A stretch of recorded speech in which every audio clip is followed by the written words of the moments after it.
Good morning. This is KBC and this is KBC News Check on this Tuesday. Many thanks indeed for joining us. I'm Ben Troinjue and Karen Njoroge will be our sign language interpreter for this live cast. For the next 1 hour, so we'll be looking at what has been happening in the country in terms of matters of politics and also governance. We did see ODM yesterday coming out and in a show of solidarity, and of course they also mentioned that the former Premier Raila Odinga's brother Oburu Odinga will be now the interim head of the party. It's one of the oldest party in the country, and of course it's slightly over a week, almost 2 weeks since the former Prime Minister Raila Odinga departed, and a lot has changed and a lot will definitely change. We will also be looking at the governance aspect in this show. So thanks indeed so much for joining us. Remember, we are live from the Broadcasting House in the county of Nairobi. We are also live in all our social media platforms. A lot is happening as well. We'll also be keeping tabs with what is happening at the Nairobi Serena Hotel, where there is the launch of the Kenya Quality of Care Health Facility Assessment Report and the Reproduction, Maternal, Newborn, Child and Adolescent Health and Nutrition Investment Case. That is happening, and chief guest is Honorable Aden Duale, who is the Cabinet Secretary, Ministry of Health. We'll be crossing over there to that launch. And of course, I also have my panelists. Some have already arrived. We'll be expecting others as well. But allow me to first of all rope in Jackton Achieng Mwembe. Jackton Achieng Mwembe is a political analyst and governance expert, and is also the Secretary General of IEK, that is Institution of Engineers of Kenya. Engineer Jackton, karibu sana. Asante sana. We're also expecting Honorable Peter Mutua Mutuku, and also we were expecting a former Deputy Speaker, but we will be getting to them as soon as they are here. Well, busy weekend, I would say. We did say yesterday, let's begin with ODM, which after the death of the Prime Minister, we did see a lot of cracks. You know, we did see some people pulling from opposite directions, especially there's a faction that is in government fully, and there's a faction that is not quite welcoming that idea. And you do remember, even when the former Premier shook hands with the President William Ruto, some of the members of ODM were disgruntled, but he calmed those nerves, just like he had done for over 30 years. He was a political engineer, so to speak. And we did see yesterday a show of unity. In as much as we have seen some of those people who have been pulling from opposite directions, we did see what we could say a semblance of unity. I would like to pick your mind in regards to that fragile unity that is there. Thank you very much, Troy, and I want to appreciate having been invited to be part of this panel. My name again is Engineer Jackton Mwembe. I'm the Honorary Secretary, actually, Institution of Engineers of Kenya, and also yes, and also civil structural engineer, yes, consultant. Yes. So and an aspirant also looking at political issues around the country. Yeah, we see ODM. I think even before I proceed, we need to continue to condole with the family. Yes, and to say pole for the loss of retired Honorable Raila Odinga. It's a big loss for this country, and therefore we are going to remember him and the legacy that he has left behind. And what we are seeing happening within the ODM is actually a disturbance that has been caused by the loss of the leader. And the best that they can be able to do right now is to ensure that they work together. So they're looking forward to ensure that they have a leader that will be able to unite all of them, in as much as they want to also to have their autonomy, so that ODM continues to operate as Raila would have wanted, and also the leadership continues to work closely with the government in a position where they were left by the late Raila Odinga. Yes. We just before, actually, and even during the burial, from some of the sentiments that we had, there were indeed cracks. And let's be very honest, even before the late former premier died, there were cracks, because there's a section or there's a faction of that party that still doesn't believe in the broad-based arrangement. And we did see the likes of Sifuna, the likes of Babu Owino, pulling from a very different angle. And we have seen many entourages condoling with the family as well. Some have read political motives in regards to that. But do you believe that the GAM that we saw yesterday, holding the party yesterday and talking about who will be now steering the ship, do you believe that will result into something more concrete than we saw yesterday? Yeah, that's a good question, and it's a good observation. But what we are seeing right now is a transition. And when you're dealing with transitions, anything can happen and it can go any way. So currently, all the team members must ensure that they focus on working together to ensure that ODM remains as a united party. But ideologies will keep on changing, and those dynamics will come on. And when they do, then there are likely chances that a few may not be able to be there, since the uniting factor, which was the late Raila, is not now in the picture. And for now, they should strive to keep it, to keep the light burning. But I don't think if they fail to do this from the inception, then it's going to work in the future. Yeah, there might be big cracks if they don't keep the ideologies of the late Raila. And how does ODM maintain its stronghold and political influence? Let's be very honest. Baba was a very strong leader. And, you know, political parties we have seen in Kenya and even in these parts of sub-Saharan Africa, they mushroom just before elections, but shrivel up, even are swallowed by other parties. But we have seen ODM has been around for at least 20 years. And that just shows you how Baba was instrumental in ensuring that its stronghold and its influence. Let's look at Nyanza, let's look at Western, let's look at Coast, let's look at Nairobi. Those are some of the biggest strongholds for this party. So the question is, now there's a power vacuum, let's not deny it. There's some power vacuum. How does ODM now ensure that it remains with these strongholds, despite the fact that the broad-based arrangement was not welcomed by everyone? Sure. So one important thing that I want to refer and give credit to the late Raila is he was a visionary leader. And a visionary leader with the objectives and a clear vision, you know, focuses everyone who is within the party towards that vision. So he had the big picture for this country. And therefore, that is what has really kept the leaders under his leadership, and also the followers, to ensure that they follow the same vision. So for this to be maintained, we need someone. Now Oburu has been endorsed as the leader. He needs to carry forward and understand this particular vision for the country. And with that, he will be able now to marshal each and every supporter of ODM towards the similar vision. If that doesn't happen, then it may be a challenge, a big challenge for ODM to maintain, if they lose vision for the country. So that some people tend to have those personal interests. Raila did not have the personal interest. He had a vision for the country. So all these leaders must focus towards that vision. And it will be great that ODM will remain united. And if they maintain the same thing with the similar vision, even if you form a coalition with the government, you will find those who still stand by the principles of correction, that they can still be able to correct the government on the wrongs that they are doing, then those will still be within the party. And the reason why that should be there is to ensure that there are checks and balances when a party joins the other one, or forms a coalition with the other party. But the independence of ODM must always remain.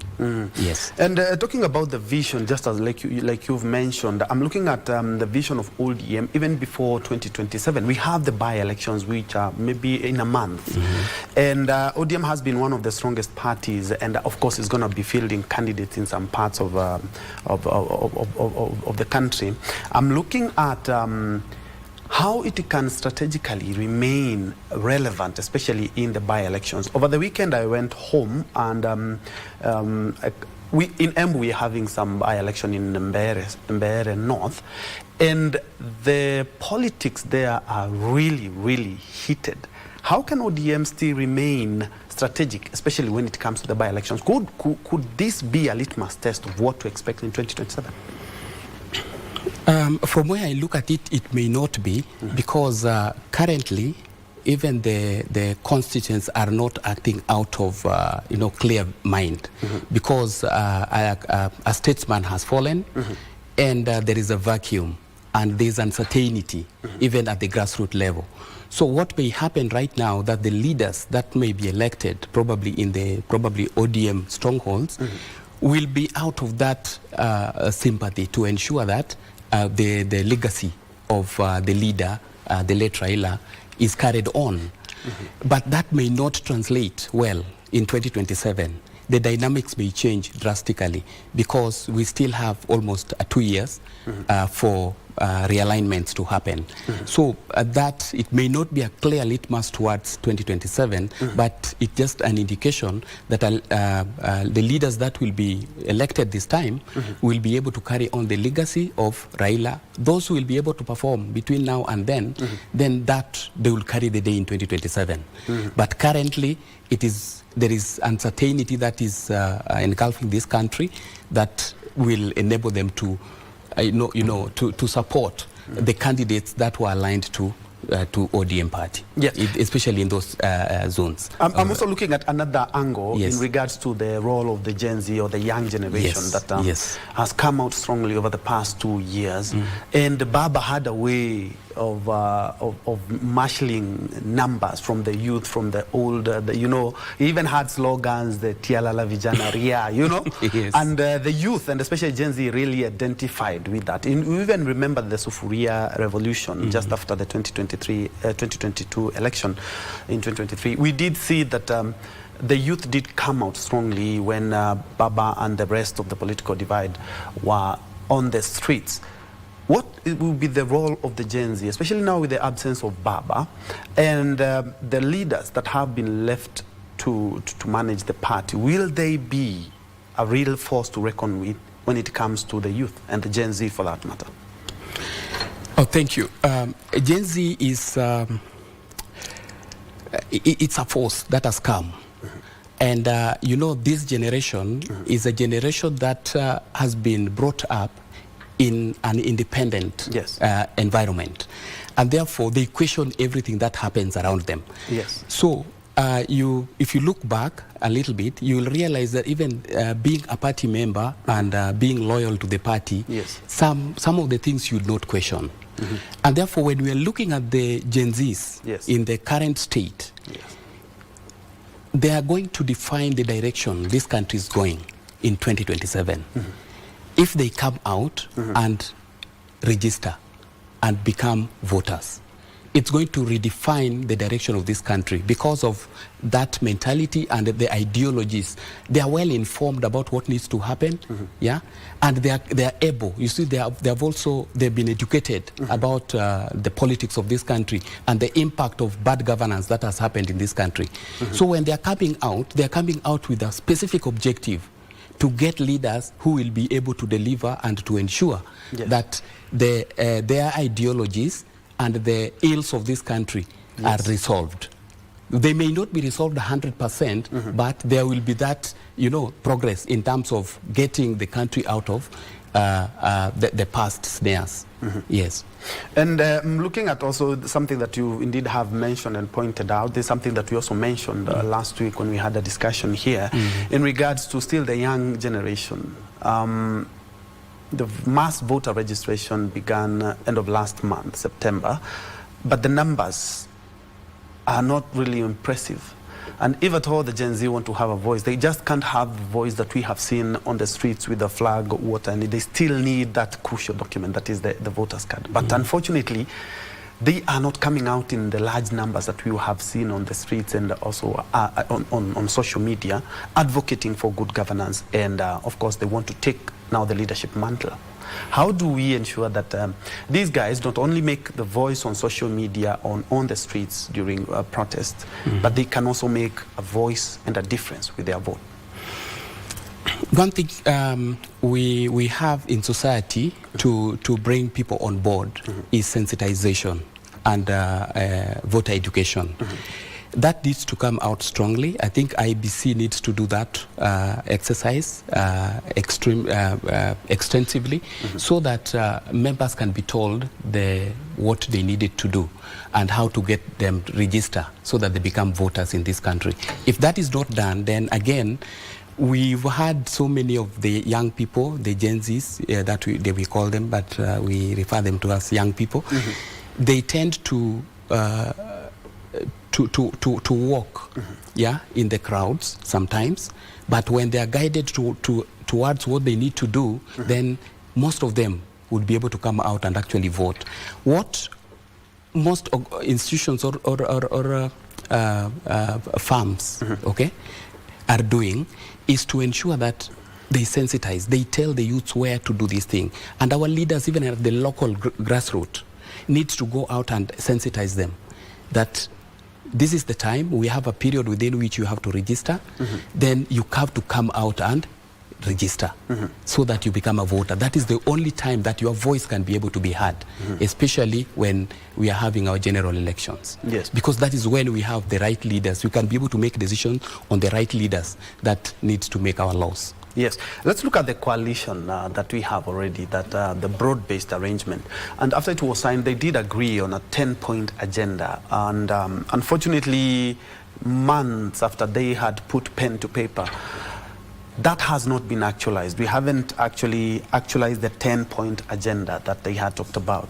Away from that, how does Baba's absence affect this coalition? Because yesterday they did say that, they were in it for the long haul till 2027. And I remember the SecGen Sifuna yesterday talking about the 10-point agenda, of which a lot of Kenyans had already forgotten because it has not been implemented. A number of things have not been implemented. And looking at how ODM came out strongly to say that, yes, we are in the broad-based government, ability to pass legislation. We are supposed to, look at the guys who were killed and, justice and even compensation. Nothing of that has happened. How does this affect the broad-based arrangement, bearing in mind that we have less than 2 years to the 2027 polls? The 10-point agenda, my question would be, as citizens or as the Kenyans, do we understand the 10-point agenda? Do we know them? Because when we know them, then it will require each and every one of us to hold, the people in office or the government responsible to execute the agenda that was there. The leadership that is coming up probably needs to hold on to this, and that's why I can tell you the leaders like Honorable Sifuna is coming out strongly to ensure that that 10-point agenda is pushed for, because when the committee sat and that MOU was signed, it was signed with a purpose and to resolve a particular challenge which was ailing this country at that particular time. So if a bit of it has been implemented, then we need the likes of Sifuna to come out and push for this to happen. There's going to be probably resistance on the same, but it has to be done. It has to be done, yes. And leaders must actually come out strongly to push for the 10-point agenda. And I would wish leaders to come out in a manner to show exactly what has been done and what is still pending. Because if it remains a myth, then we'll keep talking about 10-point agenda that all of it has not been implemented, when we have 2 or 3 or 4 has been done and these 6 are still pending. So that we push for specific agenda for the government to implement. Yeah, and I'm also looking at still the opposition. Remember, bearing in mind that ODM used to be part of Azimio, and actually it was the biggest party in opposition in regards to numbers and support. And after now that they have already made their pact with the government, but unfortunately there are some people who in ODM still feel that they have been left out, or they are not comfortable with the broad-based arrangement. How can this shape up the opposition? Can the opposition now reap in regards to the faction that is not quite comfortable with the broad-based arrangement, not only from ODM but other political parties as well? Opposition, you know, when ODM went into government, in fact, the late Honorable Raila had mentioned that he did not, you know, kill the party. He did not disband the party. The party had to keep on moving as autonomous party and as the opposition party. And when you are raising the issue of those who are still rebelling from within, these are the same people that now may be able to keep that spirit on.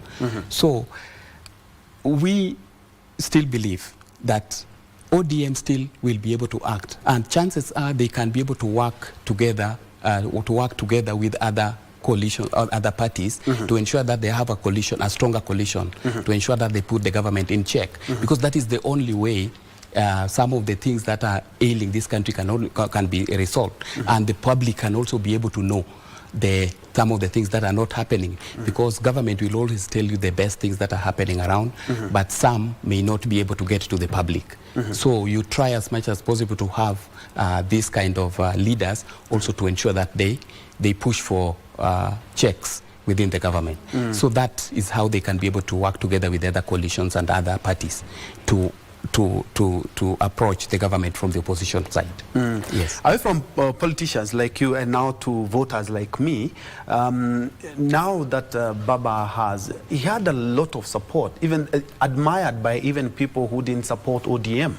Now that he's gone, I'm looking at the strategies that now the opposition can you know, factor in to try and get a chunk, because politics is a game of numbers, a chunk of the many ODM supporters that are there now that former premier is not there. It's a fertile, it's fertile grounds for fishing. No, it may not be the case that when Honorable Raila is now out of the picture, that it becomes a fishing ground. That may not work, because Raila had a neat following that once given direction, they will be able to go to that direction. And I mentioned something from the beginning, that vision that the Raila had, that vision is also carried by the followers. They follow the vision. So if they keep focusing on that particular vision and moving forward with the new leadership, then it will be an insignificant impact on the grounds where ODM had coverage. And this basically, it's a national party actually, so it will have little impact on those who will be able to move from one point to the other. And one thing that probably you're saying about, you know, they can leverage on this so that they can take the, you know, the supporters. The question is, what do you want to leverage on? Because there's a vacuum, yes, but what agenda do you have? Because that is what the members of the, you see, members of the participants, the electorates, will be able to follow that particular vision. They are not going to follow an empty vision. So whoever is coming, whether you are the opposition or any other party, it must be focused, it must be, you must have a clear way forward in terms of what you would want to do, equal or better than where they were put by the former Honorable Raila Odinga. Well said, Jackson. Just in case you joined us, this is KBC News Check, and now we are fortifying our bench. Who has just arrived is Honorable Peter Mutuku, who is a political and Mutuku. It's not the other way around. Yes. Okay. Mutuku Mutua, who is not only a governance expert, he's also the head of the delivery unit in the great county of Nairobi. Karibu sana to the program. Thank you very much. And we have been looking at the political landscape, and especially after the demise of Baba. It's slightly over a week And we have seen a number of things, a number of pawns change place on the chessboard. And we are looking at how it is going to shape up the political landscape of Kenya. And Nairobi being one of the stronghold of Baba, and you are one of the heads of the county. How do you think this is going to change the political landscape? First of all, let me apologize to the viewers for coming late. It's due to some responsibilities. And in future, it's not going to be a reason. I'll be able to manage my time so that I don't keep people in being anxious. Well, one, Raila Amolo Odinga, may his soul rest in eternal peace. The man had a gift that many people didn't have, and a man was around for over 40 years, taking different shapes and designs, and even whenever he changed, he brought a serious change. In fact, somebody said the other day that if it were in a football match or a football team, Raila would have played a very good role of midfielder, playing number 6, because the work of midfielder is to decide the direction of the game and the tempo of the game. The game, and the midfielder is a so important person that if my colleague here, we are playing together and I'm playing number 6, if I find he's not going to score, I can still hold the ball, run with it, and score. And you've seen in the past that Raila has been scoring many things. And such people, they come rarely in our lifetime. So for his absence, and may I confess to you, I don't know that it's right to confess this. Maybe, let me do it, it's because it's my feeling. I still don't understand, don't believe that Raila is dead. I don't. I may be insane, but that's Peter Mutukumutwa. I have not come into terms. I was the returning officer of ODM in the year 2008, immediately after post-election violence in Kangundo constituency, then the larger constituency, Kangundo, which gave birth to Matungulu. I was deeply involved in ODM when it was in its infancy, because at that time it was only 3 years. And it's a party that has survived many things. And the problem is, the party was Raila, and Raila was the party. I tell you, Raila was such a man that if he left the party and formed another one, he formed another one, call it whatever he calls it. This one was orange. If he decided now orange is now, it's bitter, it's no longer sweet, let me form another one called sweet banana. That sweet banana would have become an instant thing. Or plantain or whatever. So, in the absence of this gentleman, things must change, and there is confusion. In fact, his death is such a big disruption that political players are going back to the drawing board. Some of them that have never thought it was important to go to somebody where I was born and where his remains are buried and pay homage to the grave, they have learned of late. We have seen people streaming, and they would have done that one without showing people. But when you see it in the public, there's a message that myself and him, we are one. So whatever I do wish to become in this nation, do not deny me imagining that I was not a friend to Raila. So disruption, the big one, and let's go back to the issue of a national party, which was, and it is still a national party. But I'm finding it complicated in the manner that Raila is gone as the political party leader of ODM. He is no more, he's gone. But I'm finding some people from his backyard trying to pretend that the leadership should go to them. I would wish if to portray or to show us that ODM is a political party that has a national outlay. I would wish if somebody somewhere in their wisdom decided the party leader becomes maybe somebody from Coast, somebody from Central, somebody from Eastern, somebody from Northeastern, somebody to become a party leader, because it's of national It's a national party. But when you start fighting at this stage, who is supposed to become the party leader? Like now, for example, the interim party leader is his big brother. And in the party hierarchy, he was not a deputy party leader. There are so many deputy party leaders, they should have picked one of them. Because when you are a leader, you are one of your, and you have a number of deputies, one of them should fill the void as you think of who becomes a substantive party leader. They would argue that is an interim party leader, and after yesterday's press conference where we saw Sifuna and also the interim, who happened to be Dr. Odinga, the brother to the late former premier, somebody would argue he's just on an interim basis, but they're going to be reorganizing themselves. Still on the same. Yesterday you did see them coming out and trying to fill in those cracks that we have seen even before. Just a few months before Baba died, we did see Sifuna was coming out, Babu Wino, they were coming out, and even some of the leaders from Western who happen to be ODM members coming out to just show they're not quite comfortable with the broad-based arrangement. How does this now shape up now that the problem is that in politics, you are one of good young men in this country who don't get in the dirty game of politics, as they call it. Politics is very interesting. And one of the principles in politics, some cracks, they are permanent, even when they have appeared to be repaired.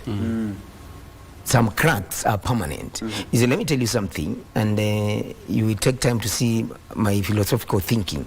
Even some enmities in politics are permanent. Even when you've seen some handshakes or some hugging or something, they are permanent.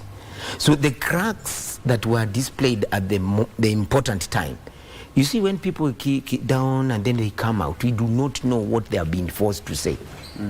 When people speak out of their will, without being forced, we do not know whether there was coercion, that there was a sort of being forced. You either take this stand or we chase you from the party. That one doesn't scare some of us. What happened, the cracks are there. And as I've said, assuming today I'm the party leader, let me take the position of party leader today, and my brother here is a deputy and you are my deputy. The most natural thing is that when should anything happen to me, either one of you should come and take position. Then does it mean all the deputy party leaders that they were there, the Ososis, the Simbas, the Abdul Saman, the Joes left because of course it is a CS, all the party leaders, deputy party leaders. So you want to tell me none of them could take over and be an interim? So any time, interims, we have seen what has happened in interims. They in a very short time, even for example, assuming you are the party leader, and by mistake you make me interim, while you are away and I'm with him, he would wish to become the interim, while I would wish now to become the substantive. True or false?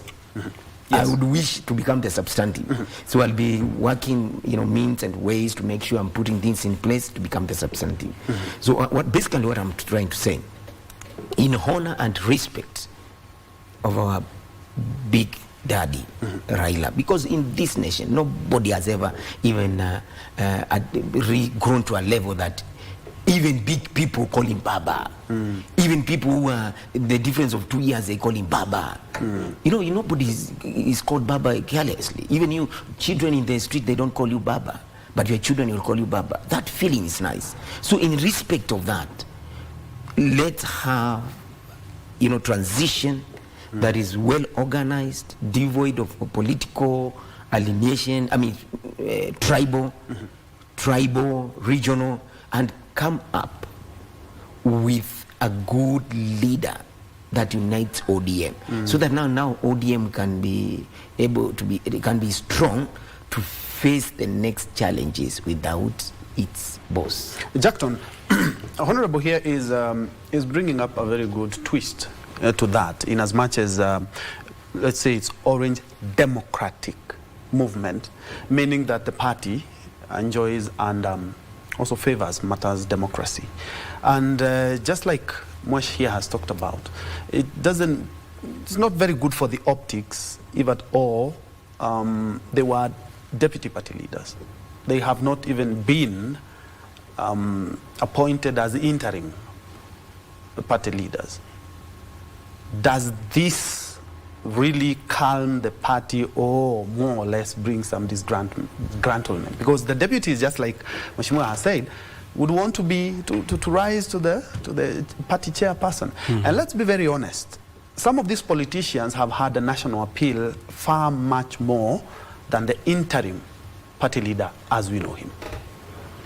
Yeah, thank you. I think the philosophy or the approach that Mheshimiwa is talking about is a very critical area that we need to look at.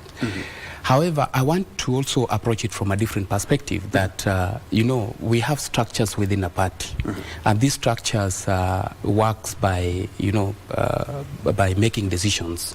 And the decisions they've made, whether a leader is going to be on an interim basis or substantive, is final. And we have also the delegates that, you know, makes decisions. I think that was passed by, you know, the members just the other day.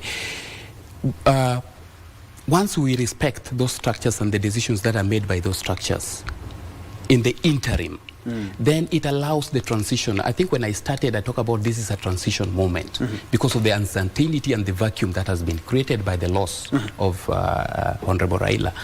And therefore, the party needs to sit, the leadership needs to sit, in as much as an interim office has been put, or leader has been put there, they need to sit down now and ensure that processes and procedures are followed to ensure that there is proper transition and a substantive leader is confirmed. So I look at it from that perspective. During the transition, challenges may be there, people may scramble for power, but at the same time, the party operations must continue.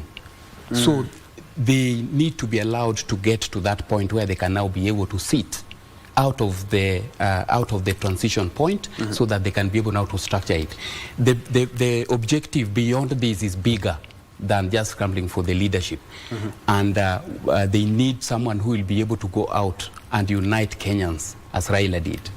Yes. And Mheshimiwa, you did mention that you worked with Baba for a while in the 2007 election, and you know very well that he was a very unifying figure, and you have duly noted that. And I'm looking at some of these disgruntlement. I remember he even told Sifuna just a couple of months before he died, just leave Sifuna. He speaks for the party, and then asked Sifuna, don't be so, you know, don't be so fierce, you know. And you do remember after 2007, he was a unifying figure, because after they shook hands with Kibaki, there was some semblance of peace. After that, in 2007, the same thing. In 2017, the same thing happened, and in 2023, that's when they shook hands. Beginning of this year, yeah, beginning of this year. But there were signs of them working together after last year, because after that we did see some of the members, even members of parliament like Opiyo Wandayi and former governor Wycliffe Oparanya, being in government as well. Now we have a broad-based arrangement that even before Baba left us, there was some disgruntlement. There were some people who really didn't feel that indeed this is something that we should do, because we are in the opposition, and opposition is supposed to check the government. Baba is not around now. We did see so many issues that he raised in regards to government. Don't do this, the government is doing this. And Kenyans come out in large numbers, and that thing maybe is put aside. And or less, they shook hands with Kibaki, they shook hands with Uhuru, they shook hands with President Ruto, and there was some semblance of peace. Now we are lacking that. I'd like you to speak about it. Baba was a unique person. Remember, I told you 2008, I was a returning officer of ODM Kangundo. It's in record, because I know the people I appointed, I mean the ones I announced as and declared as leaders. And you know very well, all Kenyans know that Peter Mutuku Mutua is not from Bondo. Yeah, so that tells you that the party is national. And if there is one man that understood that loss is a loss, whether justified or not justified. As long as it has been announced, is a loss. There are few people who have the capacity to rationalize things like the way Raila rationalized. His followers were all over the streets, in all the cities and villages in this country, saying that he won the election. However, back, in his solitude alone, he would imagine what would happen if I pursued this agenda. How many people are we going to lose if I pursue this agenda? And he just tell himself, a loss is a loss. And it is very difficult, my brother, to accept a loss that you feel you are shortchanged. However, it is leadership to show that I accept it and I go into handshake for the sake of the nation. You remember? The most famous handshake was in 2013. No, 2017. When they walked out to out of Harambee House with one Uhuru Muigai Kenyatta. And he said himself that we are shaking hands to save this nation from ourselves. That he knew if I continue maintaining this stand, Kenya is going to continue burning. He said, for the sake of this nation, I am going to get into agreement with no conditions attached with one Uhuru Muigai Kenyatta, and he is the President of the Republic of Kenya. Then, last year, something that was not foreseen happened. It is like a mushroom. When it rains, you do not know at what point mushrooms will grow. They could even grow under your feet or in your house. Something Gen Z revolution happened. And he looked at it, and the destructiveness of the demonstrations, loss of life and property, loss of business. Kenya was at, it was closed, nothing was moving. He sat down again, devoid of his advisors, and said, for the sake of this nation, because Kenyans don't have to die for him to become. So if all the people who have been left in ODM, if they respected that spirit, all of them would decide, let's sit somewhere, let's go to Kilanguni, lodge somewhere in Mtitwandei, where let's discuss and let's have a leader. But this thing of public outbursts, showing that this one is better than the other, this is what Baba told me, no, this is not what Baba said, this is what he said. Such kind of drama won't help the party.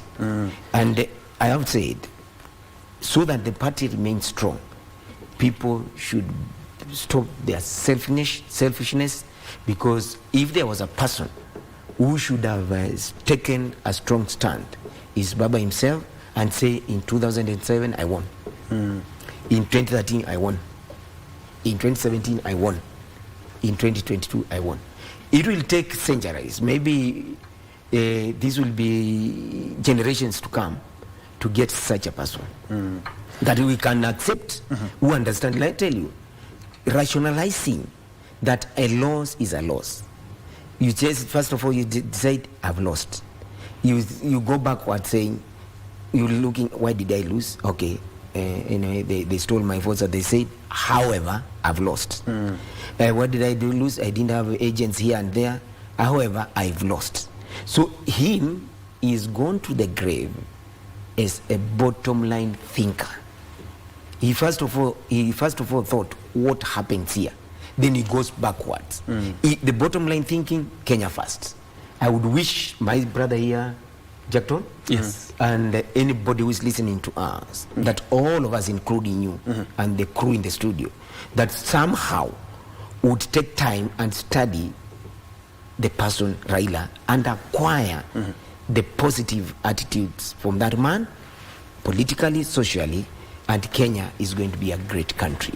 All right, I'm informed by my director, Martin, that I really need to read this. This is a press statement for immediate release that has been released by the KCAA, Kenya Civil Aviation Authority, who wishes to inform and confirm that an aircraft registration number 5Y/CCA on its way from Diani to Kichwa Tembo crashed At 5:30 this morning, the aircraft had 12 persons on board. Government agencies are already on site to establish the cause of the accident and its impact. Of course, we will be bringing you more in regards to that. We have our Mombasa team who are keeping tabs with that as we speak. Again, Kenya Civil Aviation Authority wishes to confirm that an aircraft registration number 5 YCCA on its way from Diani to Kichwa Tembo crashed at about 5:30 this morning. The aircraft had 12 persons on board, and the government agencies are already on site to establish the cause of the accident and its impact. Of course, we'll be bringing you up to date with the latest in regards to that. And Jackton, back to our conversation, is a very good thing that Mheshimiwa has brought about in terms of peace. I remember on Thursday, we met in just near the Israeli ambassador's office, where they had organized an event to commemorate the October 7th attack of Israel by Hamas. And if you talk about peace, then Baba will come into anyone's lips in regards to how he has sacrificed. Some would, of course, there are a number of people who didn't agree when he shook hands with Kibaki. Let's begin when he shook hands with Moi during the merger of KANU and his party, NDP. There are some people who are not comfortable when he shook hands with Kibaki, when he shook hands with Uhuru, and the latest when he shook hands with President Ruto. But talking about shaking hands, we have seen another more or less like, I don't know whether we call it a handshake or a hug, but we have seen KANU warming up to the government. And even the party leader, Gideon Moi, did indeed say that he is not going to be seeking for the senatorial seat of Baringo, and we did see. And from what we have seen, has not been confirmed, we could see KANU also coming into the party. Somebody would argue that indeed, if at all we're going to be doing this each and every time, we're going to kill democracy. I would like you to talk about party politics in regards to their democracy, because we need an opposition or a minority for our constitution, because we do not have an opposition in this is one of the things that the 10-point agenda was supposed to pick when we were talking about the leader of official opposition. But as you look at it now, yeah, there is something coming out from what Honorable was talking about here, the issue of leadership. We claim right now that we want to leave the legacy that has been left by Raila himself. And that legacy, he has highlighted something to do with for the sake of this country. And that is what he has been doing all along. So the leaders that we have currently, as they go and sit down to at least have their substantive leader, are we going to see that? So that we can sacrifice our own interests for the sake of the party. And that's what we want to see, great leaders out of this. So you've also mentioned something to do with peace. And I can tell you, a country cannot grow if there is no peace. We cannot grow our economy. There is nothing that can be moving in the country when there is a lot of wrangles and infights. Bills cannot be passed in parliament because people are divided, and it could be good, it could be bad, but we need to move forward and ensure that some of these bills are passed to ensure that economy grows or actions are taken in a particular way. So when Baba pursued peace by handshakes, he saw that vision that this country is bigger and its economy needs to grow from where it was so that it can be able to match second world and first world countries. And that is a legacy that we need to carry forward, so that even as we are having our political wrangles within, they should not come out in public like we've been seeing to create like an animosity, like to create anxiety to the people. That we are not going to have, our leaders are fighting, and therefore, people will also be able to sit back and ask themselves, if the leaders are fighting the way they are doing, then it means even us, we don't have any hope. So leaders need to come out to ensure that you build that hope, you build the trust that things can still be able to work as we work within ourselves to ensure that we stabilize. So it is very important that party politics are maintained within the party, so that they can be able to handle them. They have robust structures that can be able to guide them. But as a state person, whether leaders in the other opposition or minority leaders, they need to focus on the bigger picture of this country. And that is to grow the economy, to provide employment for the young people, to ensure that, you see, health sector also is boosted to ensure that we have, we reduce child mother mortality, you know, those kind of things. These are the things that we are fighting in this country, that party politics should not be able to overlook, so that we start looking at selfish interests. Yes. And still on KANU, if at all, what is to go by, because we did see them twice actually, so maybe we could be looking at a handshake as well of KANU. Where does that leave democracy of parties? Because at the end of the day, we also need these parties to also check government. We did repeal Section 2A back in the 90s that allowed for multi-party politics. But we have seen ODM is working with government. Is it UDM from some of the leaders from the northern part of Kenya working with government. Now we have seen signs and symptoms of government working with KANU. Where does that leave the political independence and the political democracy of political parties in the country? Structurally, I may not say that it's forming a coalition with the government structurally destroys a party. I think it allows parties to work together to allow things to move in terms Question of is, support. who checks that government? So that's now where we have, particular individuals, because the whole party, maybe there are those that do not support, all right? Then we have those that will be able to come out and say this is not the correct thing. The mistake that we have had today with most of the politicians is that when a coalition is formed, then we stop asking questions on issues that are really affecting this country negatively. So the fact that KANU may be able to join the government does not mean KANU is dead. They should be able still to come out strongly and ask difficult questions that are happening within the government, because once you form it, then you become a part and parcel of that particular, the failures and the successes becomes your burden. So it is better for them also to come out and say, whatever is happening in this direction is wrong.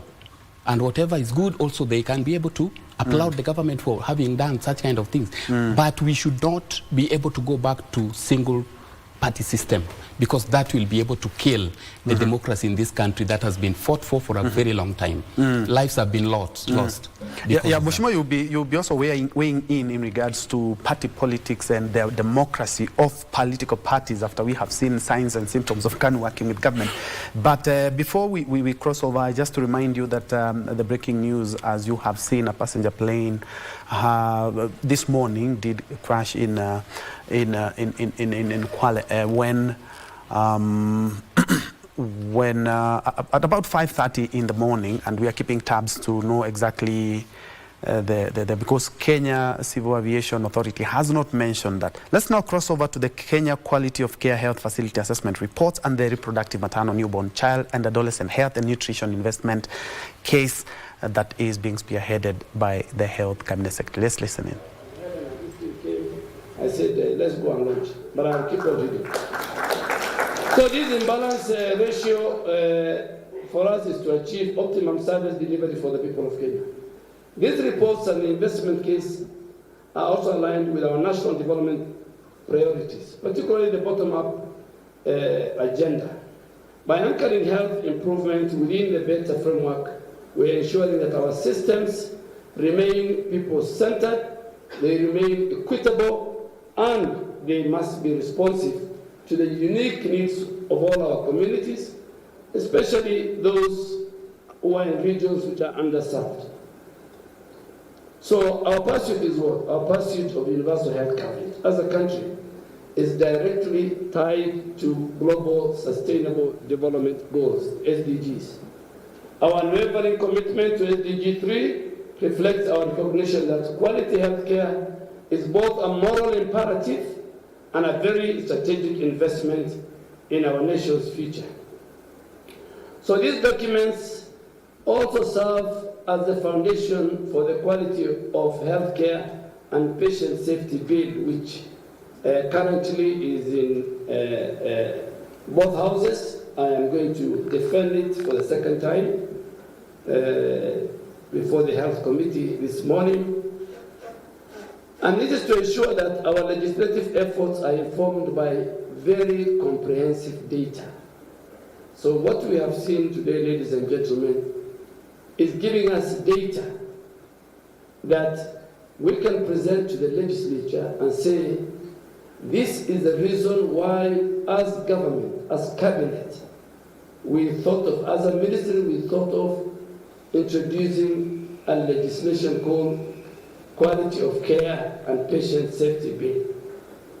Investing in quality healthcare is not just a moral obligation. It is an economic imperative. Quality care leads to a healthier population, which in turn fosters economic productivity and growth. As stakeholders here today, we must work together to advocate for policies that give priority to quality care and to ensure that every Kenyan has an access to health services that they need to drive in. Together, these reports and investment case complement also our national framework, which are the Kenya Health Sector. That on your screen is Health Cabinet Secretary Aidan Duale there in regards to improving maternal health care and healthcare in the country, adding that it's a collective responsibility for each and every one of you. Remember, government has been keen to ensure that a number of people are registered. As we speak, over 20 million have already registered and counting. But we need to take a quick break. But before we do that and come and wrap up this conversation, allow me to just recap the breaking news that the Civil Aviation Authority has confirmed that an aircraft registration number 5Y-CCA on its way from Diani to Kichwa Tembo crashed at about 5:30 this morning. The aircraft had 12 persons on board. Government agencies are already on site to establish the cause of the accident and its impact. As we are getting news is that there could be fatalities, but we will be confirming that as we have our Mombasa team on that bit. Let's take a quick break. We'll be back with this conversation as we wrap up.